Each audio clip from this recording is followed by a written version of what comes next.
महावीर्य महाबल महाबुद्धि महासिद्धि महायोगी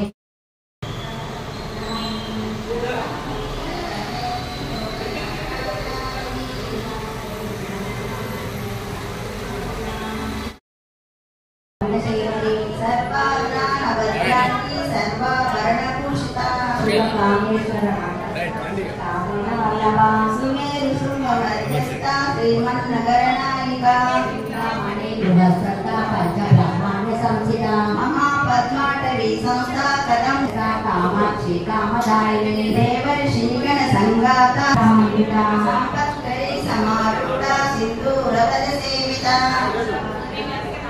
कोटि विनाशा चक्रराजनदारूढ़ा सर्वायुध परिष्कृता चक्रराजनदारूढ़ा मंत्रिणी परिसेविता चक्रराजनदारूढ़ा दंडनाथा पुरस्कारा मंडस्तैन्यवदोद्युक्ता शक्ति विक्रम हर्षिता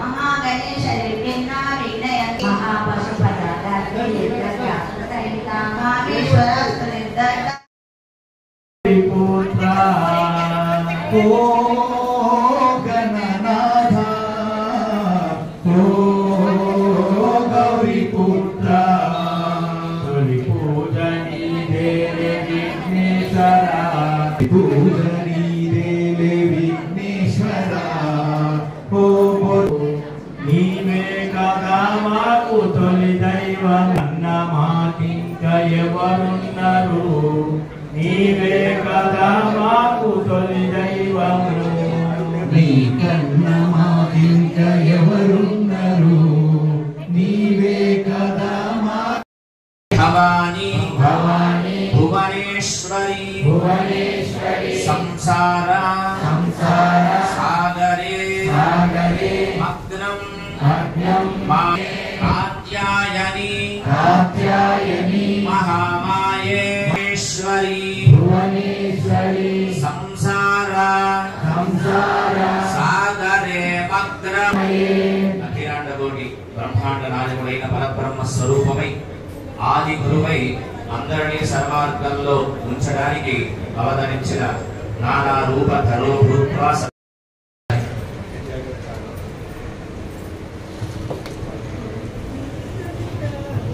ఓం శ్రీ లలితా దేవ్యై నమః ఓం శ్రీ లలితా దేవ్యై నమః ఓం శ్రీ లలితా దేవ్యై నమః ఓం శ్రీ లలితా దేవ్యై నమః ఓం శ్రీ లలితా దేవ్యై నమః ఓం శ్రీ లలితా దేవ్యై నమః ఓం శ్రీ లలితా దేవ్యై నమః ఓం శ్రీ లలితా దేవ్యై నమః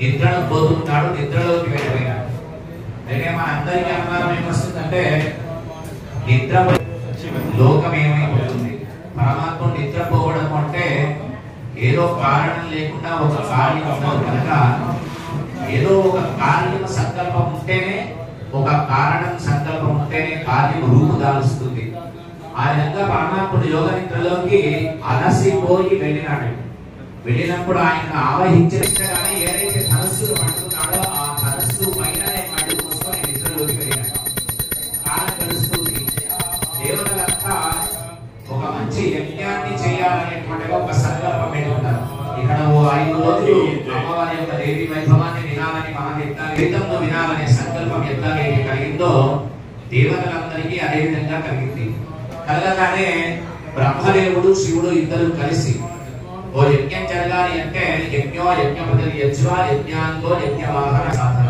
ఏ యజ్ఞం చేయాలన్నా ఆ యజ్ఞంలో హవిస్సులు పరమాత్ముడు స్థితికారకుడైనటువంటి గౌరీ పుత్ర ఓ గణనాథ ఓ గౌరీ పుత్ర ఓ భోజ్య గణపయ్య దేవి విఘ్నేశ్వర ఓ భోజ్య గణప కోటొక్క దండాలు గణనాథుడా నీకు పాద నమస్తే విఘ్నేశ్వర కోడొక్క దండాలు గణనాథుడా నీకు పాద నమస్తే విఘ్నేశ్వర పసివాడి నవ్వులు నీ మాటలు పసివాడి నవ్వులు నీ నవ్వులు కోసము మా హృదయ హారతిని ఇద్దుము పుడుములు ఉండ్రాళ్ళు నీ కోసము మా హృదయ హారతిని ఇద్దుము ఓ గణనాథ ఓ గౌరీపుత్ర ఓ గణనాథ ఓ గౌరీపుత్ర తొలి పూజ నీదేలే విఘ్నేశ్వర ఓ బొజ్జ గణపయ్య దీవించరా ఓ బొజ్జ గణపయ్య దీవించరా మన జీవితాన్ని సుఖ సంతోషాలతోటి ఉండగలుగుతాము. శ్రీమాత్రి నమ. ఈరోజు ఆదివారం 3వ రోజు. దేవి వైభవాన్ని 2 రోజులు ఘనంగా నిర్వహించుకున్నాము. ఈ 3వ రోజు కూడా ఘనంగా నిర్వహించుకుంటాము. ఇప్పుడు పురాణ బ్రహ్మశ్రీ తిరుమల విశ్వకర్మ గారు ఆసనాన్ని కోరుకుంటున్నాను. శ్రీమాత్రి నమ. మన కార్యక్రమం ప్రారంభం చేసుకోవడానికి ఉంటుంది. కార్యక్రమానికి వచ్చిన వర్తక సంఘం అధ్యక్షులు కంపల శ్రీనివాసం మరియు త్రివేది దంపతులు వచ్చి నాయకులను సమర్పించాలని కోరుకుంటున్నాను. మా మిత్రుడు అయ్యప్ప గురుస్వామి, విక్రస్వామి, శ్రీస్వామి ప్రెస్ రిపోర్టర్ మరియు మహిళా కాంగ్రెస్ టౌన్ అధ్యక్షురాలు అనిత గారు కూడా ఇద్దరికి నాయకులను సమర్పించాలని కోరుకుంటున్నాను.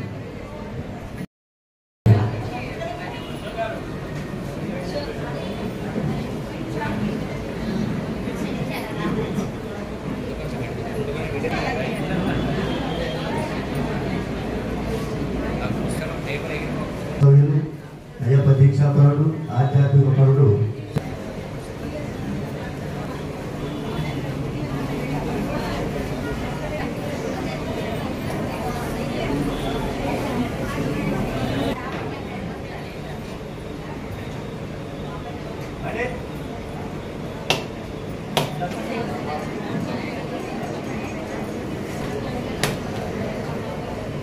అలాగే కార్యవర్గ సభ్యులు యాదగిరి మాత్రం సౌరలత గారు వచ్చి వారు కూడా వచ్చి నాయకుడిని సమర్పించారు.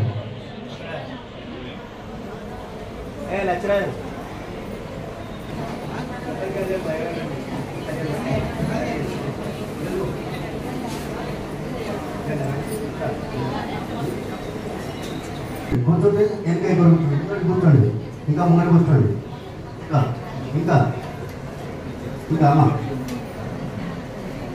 ఎవరైనా ముందు వర్షం వస్తే మాత్రం వచ్చి ముందు వర్షం కూర్చోండి. స్థలం ఉన్నంత వరకు ఉపయోగించుకోండి.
రావమ్మ మా ఇంటికి అమ్మ రాజేశ్వరి నువ్వు రావాలమ్మా మా రావమ్మ మా ఇంటికి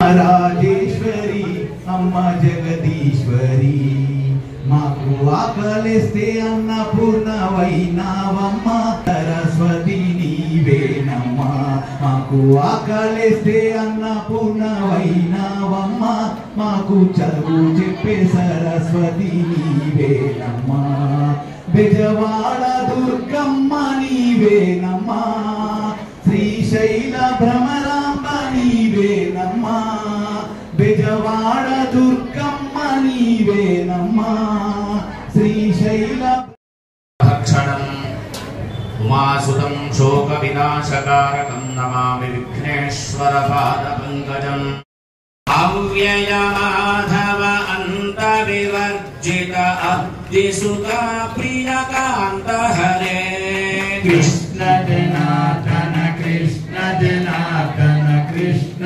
జనార్దన కృష్ణ హరే అశన శాసన ఆది వివర్జిత ఆత్మజ్ఞాన సదా హరే కృష్ణ జనార్దన కృష్ణ జనార్దన కృష్ణ జనార్దన కృష్ణ హరే ఇంద్రముఖామర బృంద సమయుగ్మ హరే కృష్ణ జనార్దన కృష్ణ జనార్దన కృష్ణ జనార్దన కృష్ణ హరే అపహరాక్షసనాశన రక్ష హరే కృష్ణ శరణాబ్జములకు శతధ సహస్రద వందనాలు తెలియజేస్తూ ఒక ఆనందదాయకమైనటువంటి ఒక కార్యక్రమం ఏదైనా ఒకటి జరగాలి అనేటువంటి ఒక మంచి ఉద్దేశము చేత మన ఆలయంలో దేవి వైభవం అని మన ఒక చిన్న విషయాన్ని తెలుసుకోవాలి అని దేవి వైభవం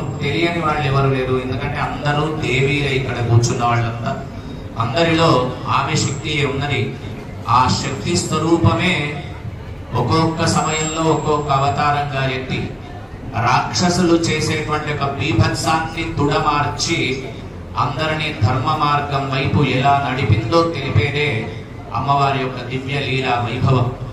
అయితే కూర్చున్న వాళ్ళందరికీ దేవి వైభవం అంటే తపస్సు చేసిన వాళ్ళు యజ్ఞం చేసిన వాళ్ళు కనిపిస్తున్నారు కానీ అసలు దేవి ఎట్లా ఉంటుంది అనేది మనకు కనిపించడం లేదు.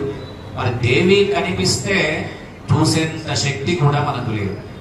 అటువంటి శక్తి లేదు కనుక ఎందుకంటే నిన్ననే అనుకున్నాం మధ్యాహ్నం 12 గంటలకు గ్రీష్మ ఋతులో ఉండేటువంటి ఒక్క సూర్యుడిని చూడడమే మన శక్తికి సరిపోదు.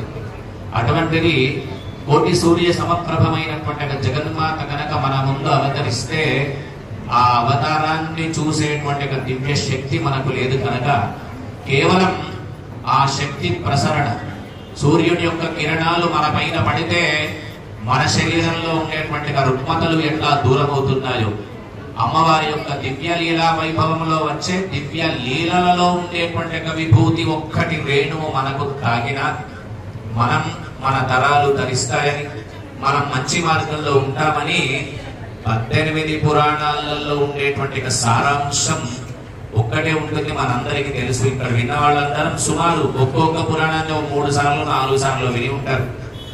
వాటిలో ఉండేటువంటి సారాంశం ధర్మాన్ని పట్టుకోండి. ధర్మో రక్షతి రక్షిత. మనం ధర్మంగా ఉంటే మనను ధర్మం కాపాడుతుంది. అటువంటి ధర్మాన్ని విడిచిపెట్టకుండా సన్మార్గంలో పయనించాలి అని తెలపడానికి అమ్మ ఎన్నో లీలా విభూతుల్ని చేసింది. ఆ విభూతులు చెప్పుకునేటువంటి అదృష్టం వేరే అదృష్టం కలికాలంలో ఎంతో మంది ఉన్నప్పటికీ మనకు దొరికేటువంటి భాగ్యం ఇక్కడ కలిగింది. ఆ అమ్మవారి యొక్క వైభవ లహరి ఎంత ఉంటుంది, దాంట్లో ఎవరెవరు మురుకలు వేసినారనేది నిన్న మొన్న మనం కొద్దిగా చెప్పుకొని ఉన్నాం. సాక్షాత్తు శ్రీకృష్ణ పరమాత్ముడే నీలాపనిందలు పడితే ఆ నీలాపనిందల నుంచి బయటపడడానికి అమ్మవారి ఆరాధన దేవకీ వసుదేవులు చేస్తే జాంబవతిని కన్యామణిగా తెచ్చుకున్నాడు అని. అట్లాగే నిన్నటి రోజున భగవంతుడి యొక్క తత్వం ఏ విధంగా ఉంటుంది, సాక్షాత్తు మహావిష్ణువే అమ్మవారిని ఏ విధంగా ఆరాధన చేసినాడు, అమ్మవారి వైభవం ఏ విధంగా ఉంటుంది కలికాలంలో ఉండేదని కాసేపు చెప్పుకున్నాం. మరి ఈ రోజున ఆ సూత మహాముని శౌనకాది మహామునులంతా కలిసి అడుగుతున్నారు, లీలా వైభవం అమ్మవారిని చెప్తూ ఉన్నారు. మరి అమ్మవారికి ఏదో యజ్ఞం చేస్తే లేదా నవరాత్రి దీక్షలు చేస్తే తప్ప అమ్మవారు కనిపించరా అంటే అంత ఏముందయ్యా, ఏదో యజ్ఞం చేసినా యజ్ఞంలో ఉండేటువంటి కర్మ ఫలం ఏదుందో యజస్సులు చెప్పినాయి. దాన్నే యజుర్వేదం అంటారు.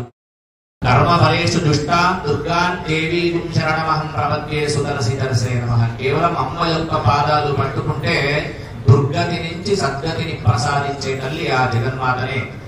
మరి ఆ లీలా వైభవాన్ని వింటూ ఉంటే ఎట్లా ఉంటుంది అంటే కేవలం ఒక దేవతలే అమ్మవారిని చూడలేకపోయినారట. అటువంటి ఆ ఇతిహాస వృత్తాంతాన్ని చెప్తూ ఉన్నాడు శౌనకాది మహామునులకు. ఏం చేసినారంటే, ఓ మునులారా చెప్తున్నాడు ఆయన, మునులారా ఇప్పటి వరకు సమయం 10 అయినా 10 గంటలకు మనకు పురాణం చెప్పే అయ్యగారు రాకపోయినా, సహస్రనామం అయిపోయినా, కుర్చీలలో స్థానము ఉన్నా, మాట్లాడుకుంటూ కూర్చొని ఉన్నాం. కానీ ఇప్పటి నుంచి అమ్మవారి యొక్క కథను వినడానికి ఇంత కుత్సుకతో ఎక్కడి నుంచో మరి మీరు వచ్చి ఉన్నారు. ఇక్కడ జరిగే సత్రయాగంలో నాకు ఒక భాగ్యాన్ని కల్పించినారు. ఆ భాగ్యాన్ని కల్పించి భగవత్ కథను వినాలనేటువంటి ఒక శ్రద్ధ ఏదుందో ఆ కథను శ్రద్ధగా వినండి. ఎందుకంటే ఇక్కడ చెప్పినవి రెండే బాబా గారు కూడా, శ్రద్ధ ఒకటి, సంయమనం ఒకటి. ఇవి రెండు పాటిస్తే భగవత్ తత్వం ఎట్లా కలుగుతుంది. చెద అంటారు. ఆ చెద పురుగును బ్రహ్మదేవుడు సృష్టించినాడు. సృష్టించగానే దానికి ప్రాణం పోసి, అయ్యా మరి నన్ను సృష్టించినావు, నేను ఏం చెయ్యాలి అని అడిగింది ఆ పురుగు. ఏమీ లేదు, అక్కడ సాక్షాత్తు మహావిష్ణువు నిద్రపోతున్నాడు. ఆ నారి ఏదైతే ఉందో తనస్సు ఉండేటువంటి వంటి నారిని ఒక్కసారి నీవు కనుక కొరికితే తాను కళ్ళు తెరుచుకొని నిద్ర నుంచి మేలుకొంటాడు అని. బ్రహ్మదేవుని సృష్టి ద్వారా పుట్టింది కనుక దానికి కూడా జ్ఞానం ఉన్నది. స్వామి నువ్వు నిద్రను లేపమని చెప్తున్నావు, అదే నిద్ర మీరు లేపవచ్చు. మీరెందుకు లేపట్లేదంటే శాస్త్రం చెప్పినట్టు బ్రహ్మహత్యా సంస్కృతం. నిద్రలో ఉన్నవాడిని లేపితే బ్రహ్మహత్య తాకుతుంది కనుక మీరెవరు నిద్ర లేపడం లేదు. మరి ఒకవేళ నేను కనుక లేపితే నాకు బ్రహ్మహత్యా పాతకం తాకుతుంది ఒకటి.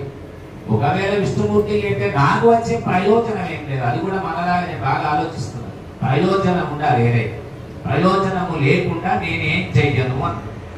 అంటే బ్రహ్మదేవుడు బాగా ఆలోచన చేసి హోమ కర్మణి పార్శ్వేత హవిర్దానాత్ పతిష్యతి తత్తే భాగం విజానీహి గురు కార్యం త్వరాన్విత.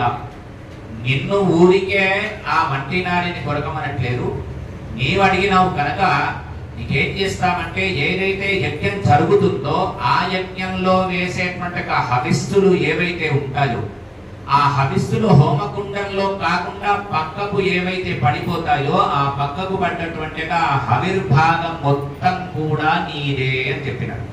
మళ్ళా ఒకసారి మనకు భయము అనుమానము రెండు ఉంటాయి. మనం ఎన్నోసార్లు హోమం చేస్తున్నాం, ఎన్నిసార్లు అవి కింద పడిపోయినాయో, ఎంత ఆ చెదపురుగు తిన్నదో, అది భగవంతుడికి చెందిందో చెందలేదు.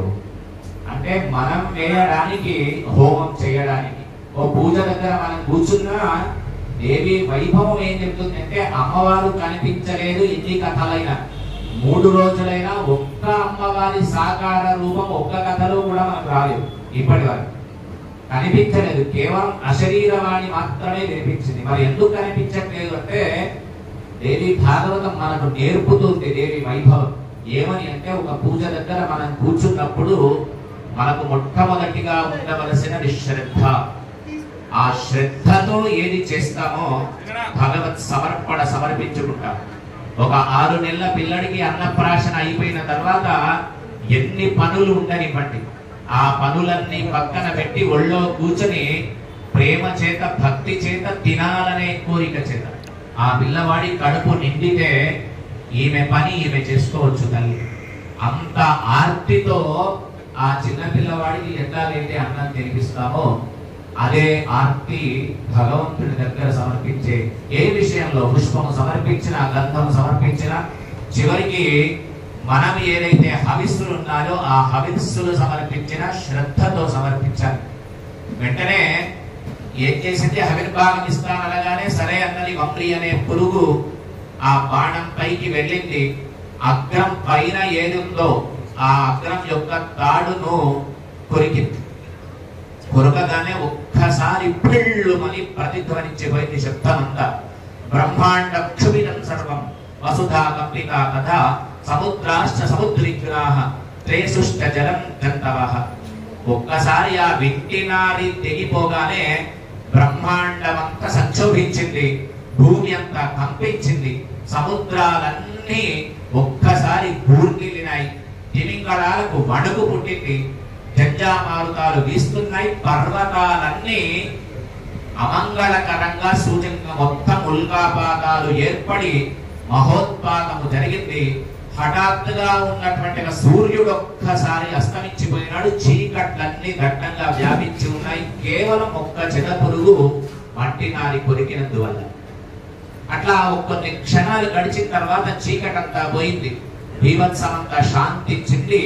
శాంతించగానే ఏం జరిగిందంటే ఈ మట్టినారి కాస్త విష్ణుమూర్తి యొక్క తలను కోసి ఆ తల కాస్త ఎగిరి ఎక్కడో పడిపోయింది.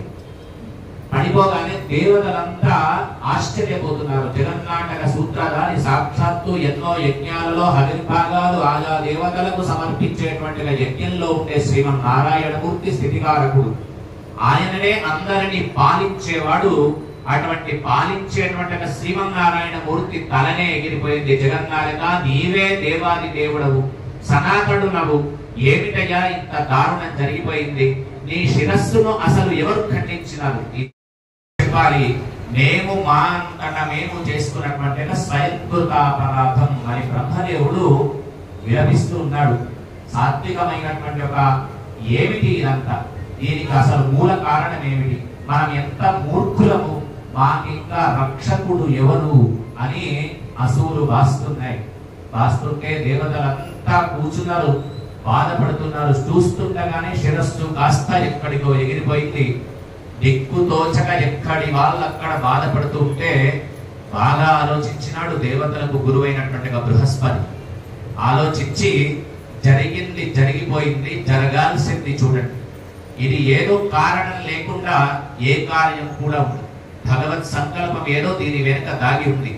కనుక మనం ఏం చెయ్యాలంటే తల ఎగిరిపోయిన దానికి మొండి శరీరాన్ని మనం చూడడం కాదు, ఏం చేస్తే మనకు మళ్ళీ శ్రీమన్నారాయణ మూర్తి మనకు దక్కుతాడో దాన్ని ఆలోచించాలి అని చెప్పేసి బృహస్పతి చెప్తూ ఉంటే ఇంద్రుడికి ఎక్కడ లేని కోపం వచ్చిందట. వచ్చేసి అంటున్నాడు, దైవం పురుషకారశ్చ దేవేశ సదృశ ఉభౌ ఉపాయష్ట విధాతవ్యో దైవాత్ ఫలతి సర్వదా. ఉక్రోషం వచ్చి దేవగురు ఎందుకోసం ఈ పౌరుషం అంతా? ఇదంతా మట్టి, ఇదంతా జరిగిపోయింది ఏదైతే ఉందో అదంతా అనర్థకమే. దైవమే గొప్పది, దాని శక్తికి తిరిగే లేదు. లేకపోతే ఇంత దారుణం జరగనే జరగదు. దేవతా నాయకులందరము ఇక్కడ కళ్ళు పెట్టి చూస్తుండగా సాక్షాత్తు శ్రీమన్నారాయణమూర్తి యొక్క శిరస్సు ఎక్కడికి ఎగిరిపోయింది అని బ్రహ్మదేవుడి గురించి బృహస్పతి గురించి ఉక్రోషంతో ఇంద్రుడు మాట్లాడుతూ ఉంటే బ్రహ్మదేవుడు తేరుకున్నాడు. తేరుకొని ఒక మాట చెప్తున్నాడు, అవశ్యమేవ భోక్తవ్యం కాలేన పాలితం చేయదు శుభం వాపి అశుభం వాపి దైవంతో అతిక్రమేత్ పునః. ఏదైనా శుభం జరిగినా అశుభం జరిగినా కాలమే నిర్ణయిస్తుంది. ప్రతి దానికి ఏదో పూర్వ జన్మలో చేసినటువంటి ఒక పుణ్యం కావచ్చు, పాపం కావచ్చు, అది మనం ఈ జన్మలో అనుభవించాల్సిందే. భగవంతునికి ఎదురు వెళ్ళి మనం ఏ పని చేయకూడదయ్యా. దీనికి కాలమే పరిష్కారం చెప్తుంది. అంతెందుకు ఇంద్ర, ఒక కాలంలో సాక్షాత్తు సదాశివుడు వచ్చి నా యొక్క తలను తన గోటితో తీసివేయలేదా? ఒకసారి ఇదే శివుడికి లింగపాతము జరగలేదా? అంతెందుకయ్యా, నీకే శచీపతివైనటువంటి ఇంద్రుడికి ఇంద్ర పదవి ఎన్నిసార్లు పోయింది, మళ్ళీ దైవ వశం వల్ల ఎన్నిసార్లు వచ్చింది, స్వర్ణ సింహాసనం పైనుంచి ఎన్నిసార్లు నువ్వు కింద పడిపోయినావు. అట్లా ఏ శక్తి ఉందో, ఏ శక్తి ఇట్లా కారణమైందో ఆ శక్తిని మనము ధ్యానిస్తే తప్ప ఈ దుఃఖము నుంచి మనం విడిపడలేము. కనుక ఏం చేస్తే బాగుంటుంది, ఏ శక్తిని ప్రార్థన చేస్తే బాగుంటుంది అని ఆలోచన చేసి చింతయంతు మహామాయాం విద్యాం దేవీం సనాతనీం సా విద్యా సతినఃకార్యం నిర్గుణ ప్రకృతి సదా ప్రకృతి పర బ్రహ్మ విద్యాం జగద్ధాత్రీం సర్వేషాం జననీం తథా యయా సర్వమిదం వ్యాప్తం త్రైలోక్యం సచరాచరం. బ్రహ్మదేవుడు చెప్పిందంతా విన్నారు దేవతలంతా.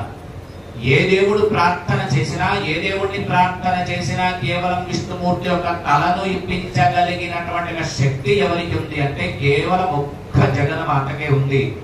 ఆ జగన్మాతను అందరము కలిసి ప్రార్థన చేస్తే తప్పకుండా ఆమె ఉపాయం మనకు తెలుపుతుంది అని చెప్పి నమో దేవి మహామాలే విశ్వోత్పత్తి కరే శివే నిర్గుణే సర్వభూతేషి మాత శంకర కామదే. ఓ మహాదేవి, సకల చరాచర సృష్టిలో విశ్వం యొక్క ఉత్పత్తికి కారణానివి నీవు, శుభప్రదవు నీవు, నిర్గుణవు నీవు, సర్వభూతేశ్వరివి నీవు, శంకరుడంతటి వాటికి కోరికలు తీర్చిన దానివి నీవు, సమస్త ప్రాణకోటికంతటికి ప్రాణాన్ని శ్వాసను ఇచ్చేటువంటి జగన్మాతవు నీవు, ధైర్యము నీవు, స్మృతి నీవు అని అనేక విధాలుగా అమ్మవారిని స్తోత్రం చేస్తున్నాడు. వాగ్బీజము నీవు, భవబంధ విమోచనివి నీవు, నమస్తే దేవదేవేశి నమస్తే నమః. త్రిమూర్తులు, అష్టదిక్పాలకులు, యక్షులు, గంధర్వులు, కిన్నరులు, కింపురుషులు అందరూ కలిసి అమ్మవారిని ధ్యానం చేసి ఈ సంసార స్పర్శ ఏదైతే ఉందో ఈ సంసార స్పర్శ నీ శక్తి లేకుండా కనీసం రవ్వంత కూడా జరగదు తల్లి. నీవు తప్ప మాకు ఇంకా దిక్కెవరు లేరు.